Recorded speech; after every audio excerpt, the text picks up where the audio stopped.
Straight ahead on 12 News, a battle against the bulge. To be honest, I don't even know how heavy I was. What this Brooklyn Park worker did that doctors say shouldn't be an option for everyone. Then, help wanted. We tour one popular shopping destination for holiday hiring. But first, theoretically, they're all open,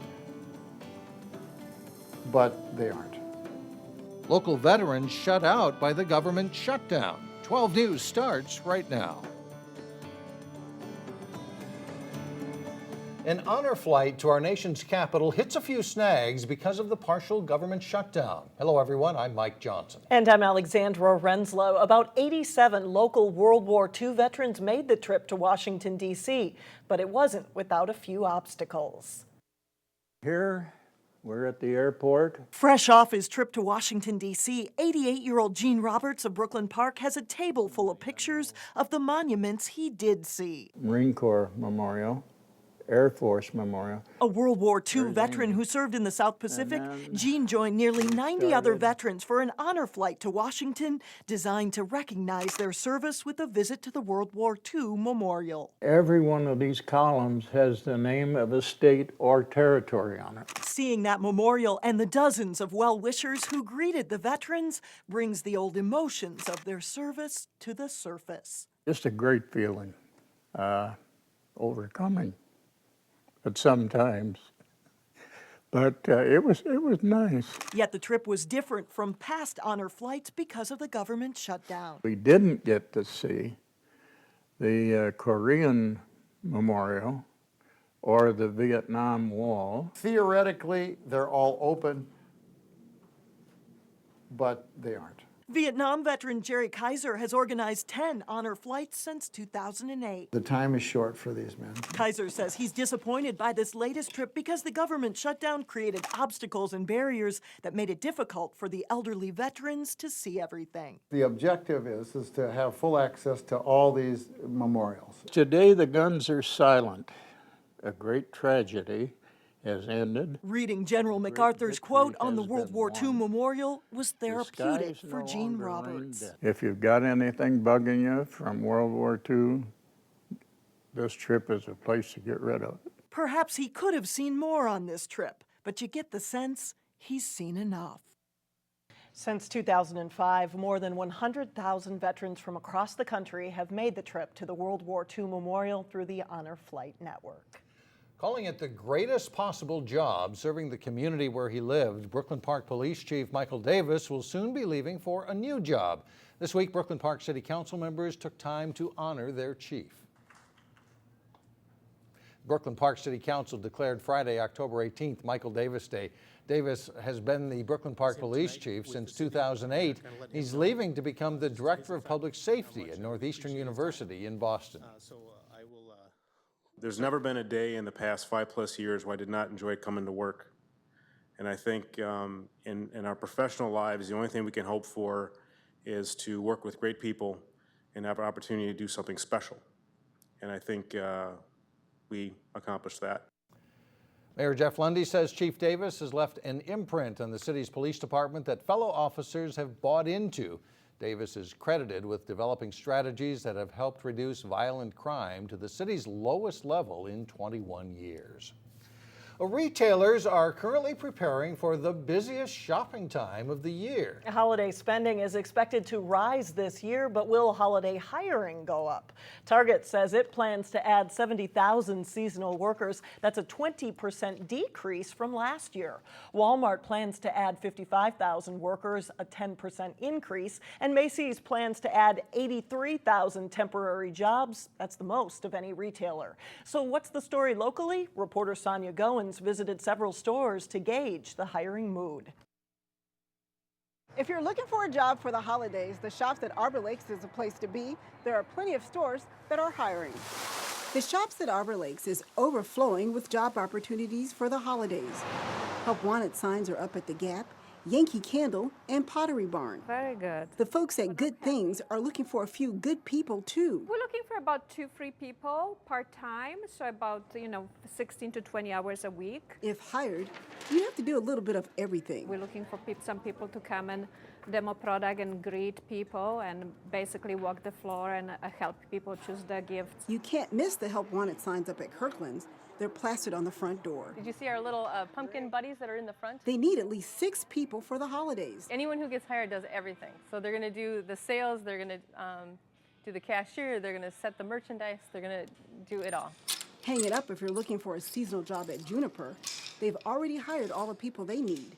Go-getters snapped up jobs at the end of the summer. It was a little bit earlier than normal. Usually we tend to see it more around the end of October, beginning of November. So yeah, it was a little bit surprising. Holiday work might be the way to go if you're looking for something permanent. Retail experts say seasonal employment is a good way to land a permanent gig down the road. We're a small store, so we've only hired about 2 people to help with seasonal. And then sometimes they stay on, depending on how business is in the spring. In Maple Grove, Sonia Goins, 12 News. Many stores at the shops at Arbor Lake suggest people come in and apply in person because many times they hire right on the spot. Religious organizations looking to build in certain parts of Brooklyn Park must put their plans on hold. The City Council gave final approval to a 1-year moratorium on church development in non-residential areas.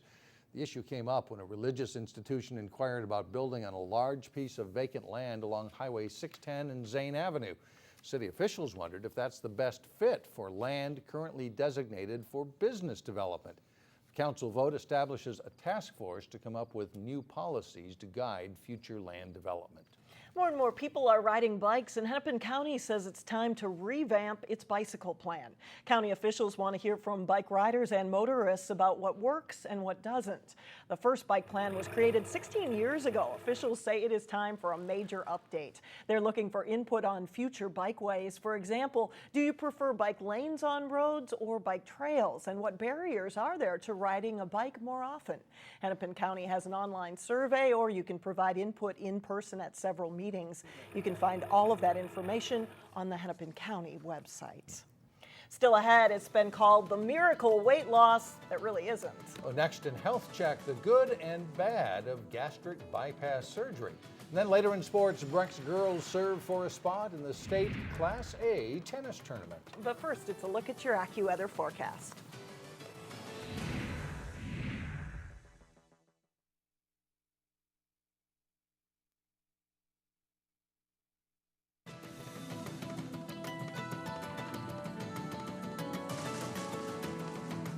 According to the Centers for Disease Control, obesity rates in the United States have risen dramatically over the past 2 years. And more than a third of all adults are considered obese. And as the rate has increased, so too is the number of people opting for weight loss surgery. But as Delane Cleveland reports in today's Health Check, even surgery isn't a be-all, end-all cure for weight loss.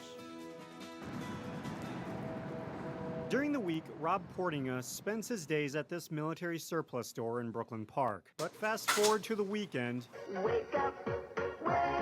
and Rob spends his Saturday mornings on the AM airwaves. There's a lot of attention on obesity and being overweight. Educating people about health and wellness. So it allows me to help educate folks in a fun way, I think. But just 5 years ago, that's a job Rob never imagined he'd have. To be honest, I don't even know how heavy I was. I was probably somewhere over 380 pounds. After trying numerous methods to lose weight, Rob decided to get gastric bypass surgery to decrease the size of his stomach. I was about 323 pounds the day of surgery. I think within the first month, I lost over 40 pounds. And the weight kept coming off. He eventually got below 200 pounds. I probably lost 90% of my weight in the first 9 months. We operate on patients who have a BMI above 40. Bariatric surgeon Daniel Leslie says more people are opting for weight loss surgery as the obesity epidemic has increased from 15,000 in 1998 to more than 200,000 just last year. The place where food goes is simply made smaller.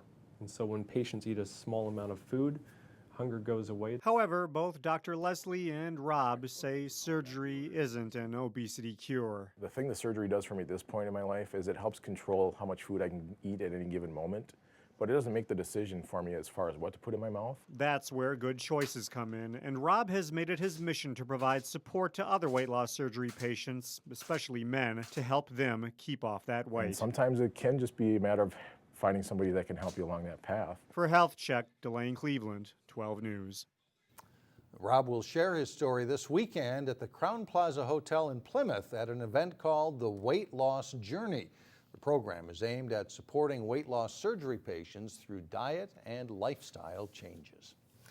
But coming up, world-renowned musicians serving up soothing sounds in Crystal. But first in sports, a preview of tonight's battle for first place in Northwest Suburban Conference Volleyball. John Jacobson has that and more when we come back.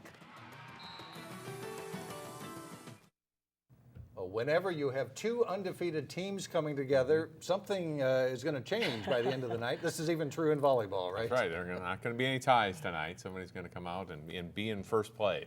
Though it is not the final night of the conference season, Tuesday night's match between Osseo and Champlin Park will most likely decide the Northwest Suburban Conference volleyball title. Both teams are unbeaten in conference play coming in. In fact, Osseo is 16-0 overall. There's no doubt they've been looking forward to facing Champlin Park, a neighboring school with a team they know well. We're definitely really excited. I mean, they're a really good team, and we have club players that are on there, so it's always exciting to play against them. The players know each other from club season. John Yunker and myself are pretty good friends because we coach together in the off season. So that put together with a possible conference title in line will make tomorrow night a really fun night. The Orioles lost to Champlin Park during the regular season last year before coming back to eliminate the Rebels in the playoffs. The Osseo girls say concentrating on what they do well should put them in a good position to beat the Rebels. I think we definitely need to stay together as a team, keep that calm sort of persona that we've taken on this season, and just work together. After facing Champlin Park, Osseo has one more conference match Thursday at home against Coon Rapids. While Osseo has been a pretty consistent contender in the Northwest Suburban, Champlin Park's taking a big step forward this fall. The Rebels are 7-0 in conference play and 13-2 overall this season. That's after tying for 7th place in the league in 2012. They've been looking forward to this matchup with Osseo. I am so excited. Me and my club teammate, she plays on Osseo. We've been talking about it for months, and now that it's really happening, it's really exciting. We have to keep our energy up, stay positive, and I think if we can just get that passing down and then we've got the hits covered, I think we can do it. Besides being a match to possibly decide a conference champion, this will also be a pressure-packed match with lots of fans. The perfect dress rehearsal for the Section 5-3A tournament. Oh, very good rehearsal for that. You know, we know that this is a team we might see in sections again. It happened last year. We played them at the end of the year and had to play them again in sections. But yeah, anytime, that's the way our schedule plays out. We have 13 matches in the next 2 weeks with 2 tough tournaments, and of course this match and some other tough conference and non-conference matches. And so we've kind of designed it that way. 12 highlights of the Rebels-Orioles match Wednesday starting at 4 o'clock on 12 Sports. After starting the season 3-6, the Totino-Grace volleyball team was looking for its 10th win in 12 matches Monday night. Mahtomedi serving to Grace in the first set. And Schultz gets it to Aaron Opat and gets the kill. Down the line, Totino-Grace pulls out a nail-biter, 26-24 in the opening set. The Eagles do a good job of blocking. They're on the right now, and Olivia Cruiser and Opat combined to get the block and the point for the Eagles. Then off the serve, Mahtomedi looking to score from the back row, but perfect timing from Laura Ishans on the block. Totino-Grace rolls to a 25-12 victory in the second set. And they end the match in style. Schultz shooting the set across, Hope Schiller with the kill. And Totino-Grace sweeps past Mahtomedi. After a rainy end to last week, sunshine greeted players Monday as the section tennis playoffs continued. Hopkins hosting Benilde-St. Margaret's in the 6AA quarterfinals. One singles, Taylor McLeod serving for BSM, drops in the backhand winner for a point. Shelby Benkowski is Hopkins' #1. She's in the near court and gets the point here on McLeod, that swinging backhand volley. Benkowski then comes to the net later. McLeod makes her pay though. Beautiful passing shot for a point. McLeod wins in straight sets. At number 3 singles, Sally Guthrie in the near court for Hopkins. Frankie Trella for Benilde. Trella with the backhand winner down the line. And then Trella takes advantage of the short return with a drop shot winner, and she wins the match for the Red Knights. Number 2 singles, Ida Ramick in the near court for Hopkins. Paige McLeod for BSM. Good rally between the two, and McLeod wins it with a backhand volley. More nice net play on the next point by McLeod. She wins the match, and Benilde wins 4-3 to advance. They'll play Edina in the semifinals. Wayzata meets Blake in the other semifinal, both of those Wednesday morning. Section 4A tennis final today. Breck's first doubles team of Kendall Kozakowski and Grace Zumwinkle playing SPA's Sarah Colton and Elida Mitau. And Zumwinkle smashing home a winner there for Breck. Second singles, Sunny Tang of Breck on the far court against Aria Bryan. Tang with a strong backhand that Bryan can't return, and Tang goes on to win her match. First singles, a matchup of the top 2 finishers in last year's state Class A tournament. Sonia Doss of SPA, Patty Zhao of Breck. Doss with the smash winner there. Breck loses just 1 team point, and they beat St. Paul Academy in this one 6-1. And the Mustangs are headed to state. And some girls that can really play tennis I'd there. say both Benilde and Breck looking great there. They can hit them. Thanks, John. Up next, a very classical way to end our show. We'll be right back. And finally, world-class musicians are performing in Crystal.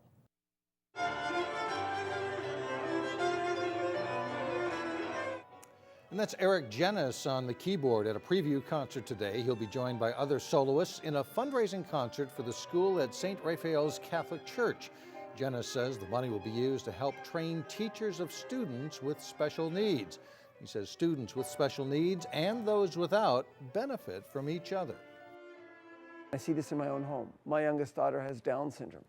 And that's why I'm very, very excited to be here, because I think that this would be a great model for schools all over the country. Good schools can't be sort of afraid to take on these children who have special needs.